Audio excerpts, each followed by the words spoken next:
एक ऐसी मशीन बनाऊंगा कि इधर से आलू डालोगे, इधर से सोना निकलेगा। ऐसी मशीन लगाऊंगा, इस साइड से आलू घुसेगा, उस साइड से सोना निकलेगा। ऐसी मशीन बनाऊंगा कि इधर से आलू डालो और इधर से सोना निकलेगा। एक राजनेता के द्वारा कहे गए ये वाक्य आप सब ने अपने मोबाइल पे सुने होंगे और आप समझ ही गए होंगे कि हम किसकी बात करने जा रहे हैं। नमस्ते दोस्तों, मेरा नाम है नवीन चौधरी और आज की पंचायती में हम बात करेंगे राहुल गांधी की। वो राहुल गांधी जिन्हें भारतीय जनता पार्टी ने अपने प्रयासों से और राहुल गांधी के खुद के प्रयासों का भी उसमें योगदान मिलाकर उन्हें पप्पू साबित कर दिया, जिन्हें देश में मीम बनाने वाले बड़ा पसंद करते हैं क्योंकि मीम के लिए कच्चा माल वो बहुत प्रोवाइड कराते हैं। राहुल गांधी जिन्हें कांग्रेस का भविष्य माना जाता है और ये माना जाता है कि नरेंद्र मोदी के सामने एक प्रमुख चेहरा है, विपक्षी दल के वो नेता हैं, लेकिन राहुल गांधी ने ये पप्पू वाली कहानी और ये सब चीज़ें अलग हैं, ये जोक अलग हैं, लेकिन राहुल गांधी ने ऐसी कई रणनीतिक गलतियां की जिन रणनीतिक गलतियों के कारण जो कांग्रेस उस समय 2014 में बुरे हाल में थी उसको और बुरे हाल में ले आए और राहुल गांधी स्वयं अपनी छवि को खराब करते चले गए। राहुल गांधी जिनको कि आज अगर आप देखें, कहा जाता है कि उनको विकल्प नहीं बनने दिया। आज इस सेशन में हम उन्हीं कुछ रणनीतिक गलतियों के बारे में बात करने वाले हैं। राहुल गांधी की पॉलिटिक्स में एंट्री 2004 में हुई और यह समय था जब कांग्रेस ने चुनाव जीता भी। वो चुनाव अप्रत्याशित रूप से जो कांग्रेस खुद ने उम्मीद कर रही थी जीतेगी, पर जीत गई। वहां पर एक बहुत बड़ा विवाद हुआ, प्रधानमंत्री कौन बनेगा। सोनिया गांधी के विरोध में बहुत सारी बातें हुई, उनके विदेशी मूल होने की बात हुई और सोनिया गांधी ने वहां तय किया कि डॉक्टर मनमोहन सिंह प्रधानमंत्री बनेंगे। जब डॉक्टर मनमोहन सिंह प्रधानमंत्री बने तो यह माना जा रहा था कि राहुल गांधी जो कि राजनीति में आ चुके हैं, राहुल गांधी मनमोहन सिंह के मंत्रिमंडल का हिस्सा बनेंगे। लेकिन राहुल गांधी ने साफ मना कर दिया कि वो इस मंत्रिमंडल का हिस्सा नहीं बनने जा रहे हैं, बल्कि वो संसद में रहकर वो पार्टी काम करेंगे और संसद में रहकर सरकार के साथ जुड़े रहेंगे।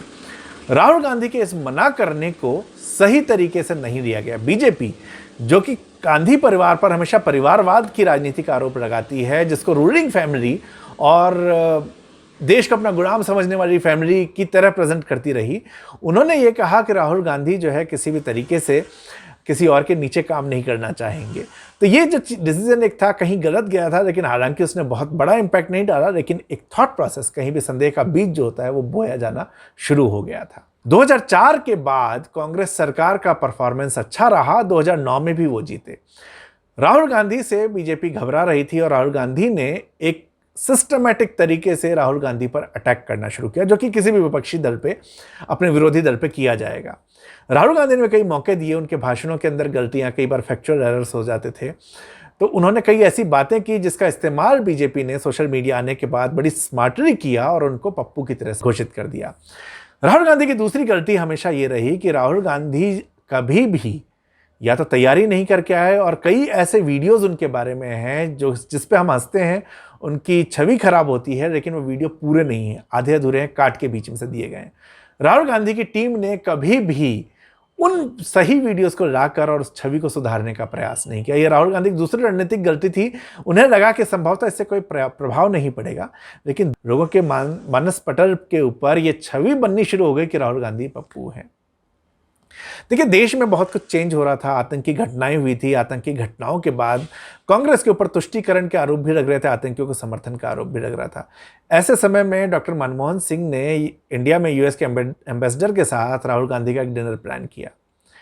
इस डिनर का टेप विकीलीक्स ने जारी किया। इस डिनर में राहुल गांधी ने एक स्टेटमेंट दिया। वो स्टेटमेंट ये था कि उन्हें इस्लामिक एक्सट्रीमिस्ट से ज्यादा हिंदू एक्सट्रीमिस्ट से खतरा दिखता है देश के अंदर।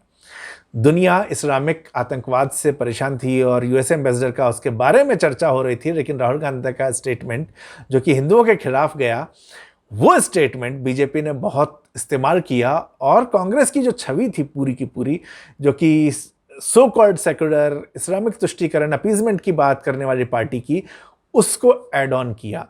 राहुल गांधी उस चीज़ को भी नहीं कर पाए। हालांकि उसके बाद भी उन्होंने बहुत गलतियां की, जैसे मंदिर में जाने वाले छेड़खानी करते हैं। ये कुछ एक चीज़ें थी जिन्होंने राहुल गांधी की छवि को खराब करना शुरू किया। ये नहीं कहूँगा कि सिर्फ यही कारण थे जहां से राहुल गांधी की बहुत बड़ी गलती थी, लेकिन ये ऐसी छोटी छोटी गलतियां थी जहां से शुरुआत हुई। राहुल गांधी के पूरे कैरियर में जो सबसे बड़ी गलती मुझे लगती है वो था अन्ना हजारे का आंदोलन। कांग्रेस सरकार के सेकंड टर्म के अंदर भ्रष्टाचार की इतनी खबरें आई कि पूरा देश हिल गया कि इतने बड़े अमाउंट का भ्रष्टाचार कैसे हो सकता है। लेकिन कांग्रेस ने उसको बहुत ही बुरी तरह से मैनेज किया।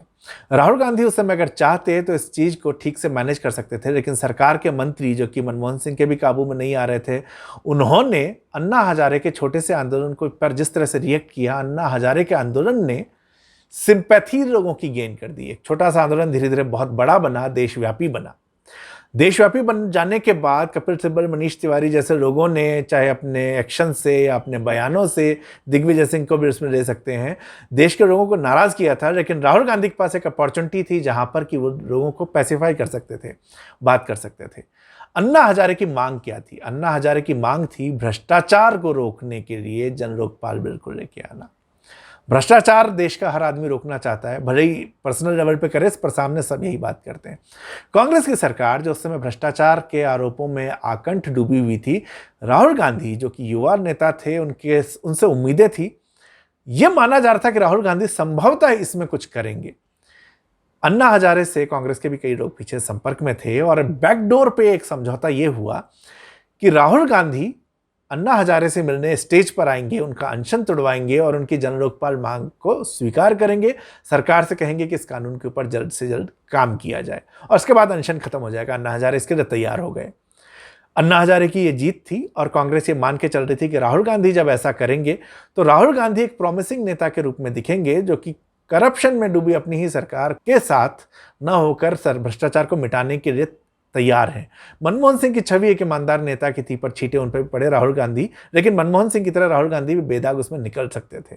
अब ये राहुल गांधी का निर्णय था या ये निर्णय उनके सलाहकारों का था, ये मैं नहीं जानता, लेकिन राहुल गांधी ने अन्ना हजारे से मिलने से ये कह के मना कर दिया कि सिक्योरिटी थ्रेट है। अन्ना हजारे से ना मिलने का राहुल गांधी का ये जो डिसीजन था, इस डिसीजन ने उनके पास जो एक मौका था कांग्रेस को पाक साफ साबित करने का, खुद को एक ऐसे विजनरी लीडर के रूप में प्रदर्शित करने का जो कि काम करने का इच्छुक है, वो मौका छीन लिया। राहुल गांधी ने इसी के बाद एक और गलती की। 2012 में काफी खटपट हो चुकी थी और इस खटपट के दौरान यह माना जाने लगा कि मनमोहन सिंह अब इस्तीफा दे देंगे। चर्चाएं चलने लगी मनमोहन सिंह इस्तीफा देंगे और राहुल गांधी प्रधानमंत्री पद स्वीकार कर लेंगे। सोनिया गांधी का यह मानना था कि यह सही समय नहीं है राहुल गांधी द्वारा प्रधानमंत्री पद स्वीकार करने का। अगर देखा जाए तो सोनिया गांधी सही थी, क्योंकि चीजें जिस तरह से बिगड़ चुकी थी, यह माना जा रहा था कांग्रेस की सीटें तो अब कम होकर रहेंगी, वो हारेगी, इतनी बुरी तरह हारेगी, हालांकि ये किसी ने नहीं सोचा था, लेकिन कांग्रेस हार रही है ये उनको अंदाजा था। तो वो नहीं चाहते थे कि एक डूबती नाव के ऊपर राहुल गांधी बैठें। लेकिन फिर भी मेरा यह मानना है कि राहुल गांधी को वो अपॉर्चुनिटी ले लेनी चाहिए थी। राहुल गांधी चाहते तो अपने आप को, पहली गलती उनकी मंत्रिमंडल में शामिल ना होना थी, जहां पर कि वो अपने एडमिनिस्ट्रेटिव इमेज को क्रिएट कर सकते थे काम करके। जो उनकी पप्पू छवि बनाई गई उसको दूर किया जा सकता था, कुछ काम दिखाते, वो उन्होंने किया और दूसरा ये प्रधानमंत्री बनने के मौके को उन्होंने छोड़ दिया। लेकिन इतना ही नहीं, जब चुनाव नजदीक आने लगे, भारतीय जनता पार्टी ने नरेंद्र मोदी को अपना उम्मीदवार घोषित कर दिया। उसके बाद नरेंद्र मोदी की जो छवि है, उनकी पीआर, उनका छवि, उनकी हिंदू वाली छवि, उनके काम करने का तरीका, बात करने का तरीका, ये सब देखा जाना था। तो ऐसा नहीं कि राहुल गांधी के सामने दुश्मन कोई अनजाना था, वो जानते थे कि उनको किससे टक्कर लेनी है, लेकिन राहुल गांधी उसके लिए तैयार नहीं थे। और उसका सबसे बड़ा उदाहरण है अर्नब गोस्वामी को दिया गया उनका टीवी इंटरव्यू।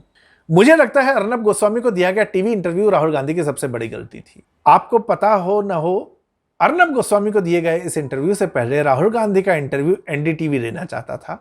एनडीटीवी में उस समय बरखा दत्त थी। एनडीटीवी, बरखा दत्त दोनों ही कांग्रेस के प्रति सहानुभूति रखते हैं और निश्चित तौर पे उनके जो सवाल होते वो राहुल गांधी को कंफर्टेबल करते हुए होते। राहुल गांधी उनका जवाब देते, लेकिन राहुल गांधी को लगा कि ये सही समय नहीं है, उन्होंने इस इंटरव्यू कैंसिल कर दिया और उसको बाद में टाइम दिया गया। दोबारा जब इंटरव्यू का समय आया, राहुल गांधी ने उसको एक दिन पहले फिर से कैंसिल कर दिया और यहां पर अपॉर्चुनिटी नजर आई टाइम्स नाउ में काम कर रहे अर्नब गोस्वामी को। अर्नब ने एक प्रेजेंटेशन दी राहुल गांधी को और उन्हें बताया कि किस तरह टाइम्स नाउ की टीआरपी कितनी हाई है, उनके प्रोग्राम्स को कितना देखा जा रहा है, किस तरह के लोग हैं, और जब उनके चैनल में बात करेंगे तो उनकी बात कहां तक पहुंचेगी।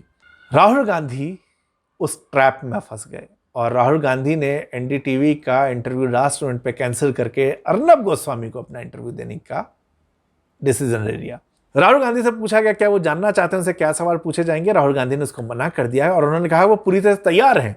हालांकि ऐसा कहना उस नेता का कॉन्फिडेंस दिखाता है कि मीडिया को किसी भी तरह के जवाब देने के लिए तैयार है, ये अच्छा था।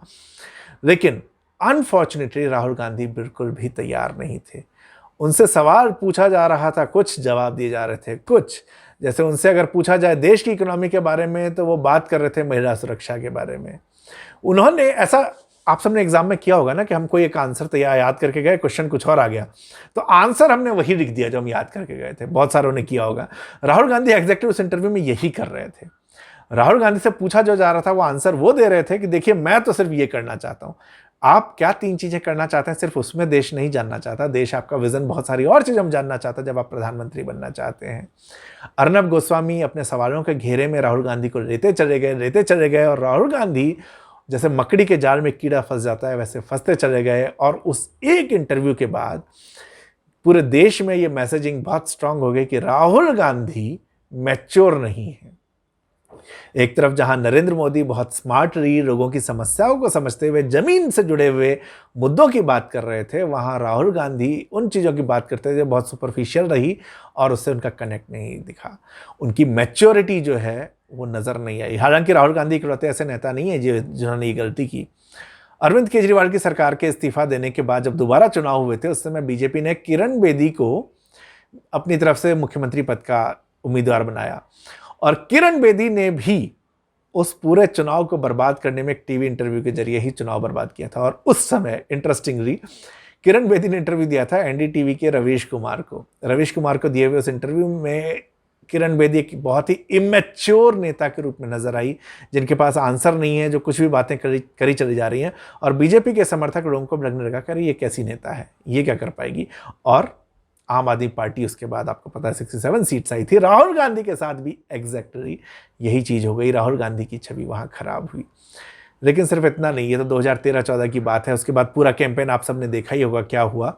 लेकिन 14 के बाद राहुल गांधी, जिन्हें विकल्प के रूप में उभरना था, जिन एक विपक्ष के कड़े नेता के रूप में, बड़े नेता के रूप में आना था, राहुल गांधी असफल रहे। निश्चित तौर पर बीजेपी उनके प्रति जो दुष्प्रचार करती रही है पप्पू, लेकिन उसके बाद भी कई सारी ऐसी गलतियां हैं जो राहुल गांधी से हुई, जो शुरुआत से हुई, जिसका खामियाजा अभी भी हो रहा है। और ये चीजें राहुल गांधी ने सुधारी नहीं है, अभी भी करते जा रहे हैं, जिनके बारे में हम अभी बात करेंगे। आप कोई भी बिजनेस शुरू कर दीजिए, आप कोई भी काम शुरू करिए, आपको हमेशा लोग ये कहेंगे कि देखो कंसिस्टेंसी बहुत ज़रूरी है। शुरू में हो सकता है चीज़ें तुम्हारे हिसाब से ना हो, लेकिन अगर आप कंसिस्टेंट रहेंगे, आप लगातार काम करते रहेंगे तो आपको सफलता देर से ही सही पर मिलेगी ज़रूर।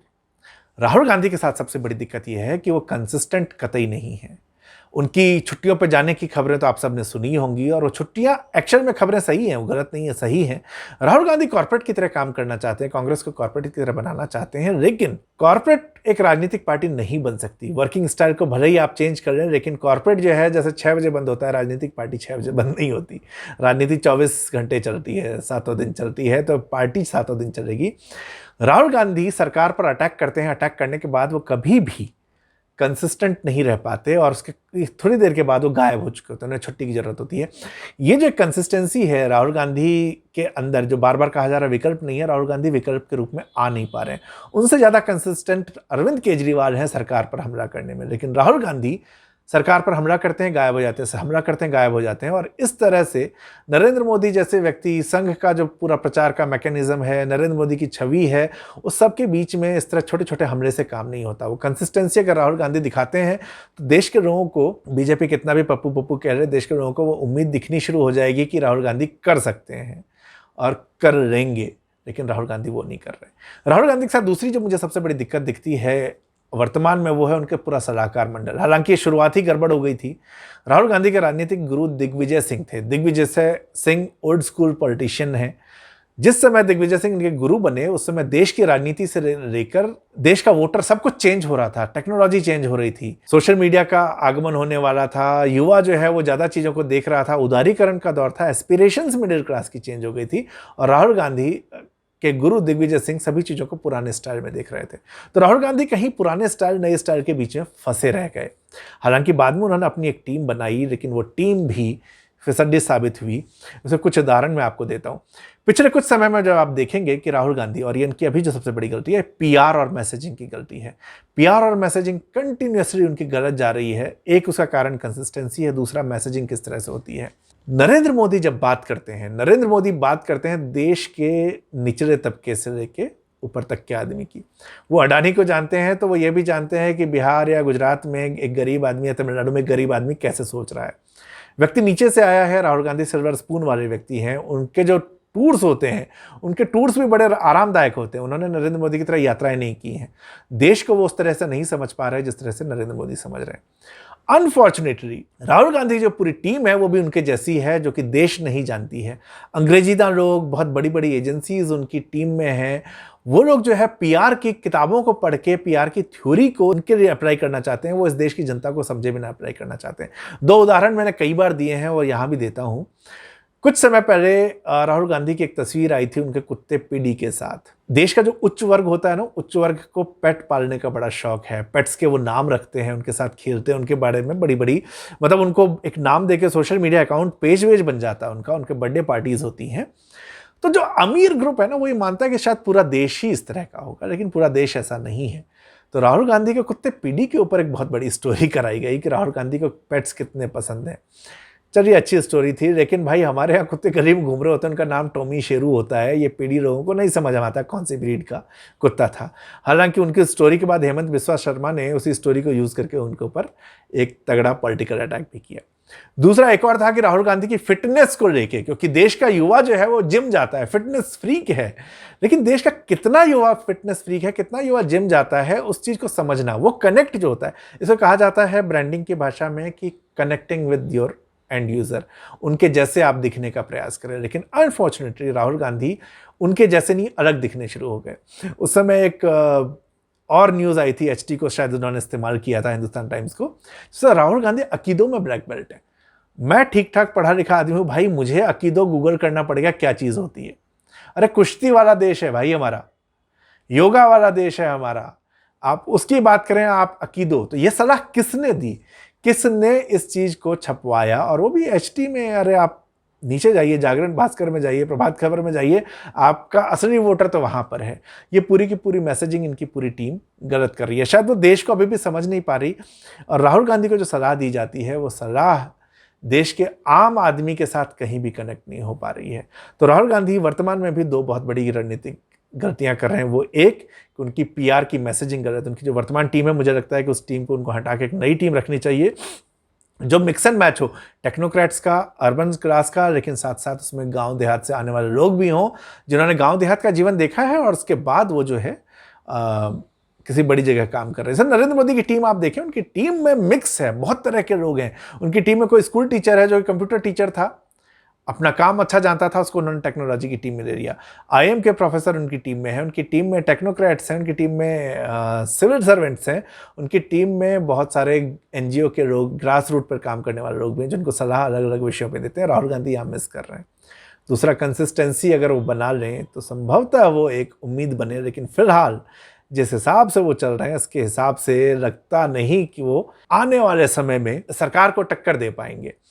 और मुझे उम्मीद इसलिए दिखती है, शायद आप में से कुछ लोग कहेंगे कि नहीं बिल्कुल उम्मीद नहीं है, मुझे उम्मीद इसलिए दिखती है राहुल गांधी टक्कर दे सकते हैं, क्योंकि राहुल गांधी ने सरकार पे जब जब अटैक किए उसका असर दिखा है। उदाहरण के लिए, जब उन्होंने नरेंद्र मोदी को सूट बूट की सरकार कहा था, तो सूट बूट में नरेंद्र मोदी धीरे धीरे दिखने बंद हो गए। तो इस तरह सरकार पर जब भी वो किसी तरह का अटैक करते हैं, उद्योगपतियों की बात कुछ भी और करते हैं, तो वहां पर जो है सरकार उसके ऊपर बहुत धीरे से एक्शन लेती है। उस समय रिएक्ट भले ना करे, लेकिन धीरे से उसके ऊपर एक्शन लेना शुरू कर देती है। लेकिन राहुल गांधी इस एक हमले के बाद फिर उसके बाद छुट्टी मनाने विदेश चले जाते हैं। जब तक वो वापस आते हैं, तब तक नरेंद्र मोदी एक नया गेम खेल चुके होते हैं। तो राहुल जी की टीम एक अच्छी टीम, उनके साथ काम करो, राहुल गांधी जी कंसिस्टेंट बने तो शायद भविष्य में कभी नंबर आए, वरना तो भैया बात वही है कि और ऑप्शन ही क्या है। तो देखते रहिए पंचायती, सब्सक्राइब करिए, लाइक करिए, शेयर करिए। धन्यवाद।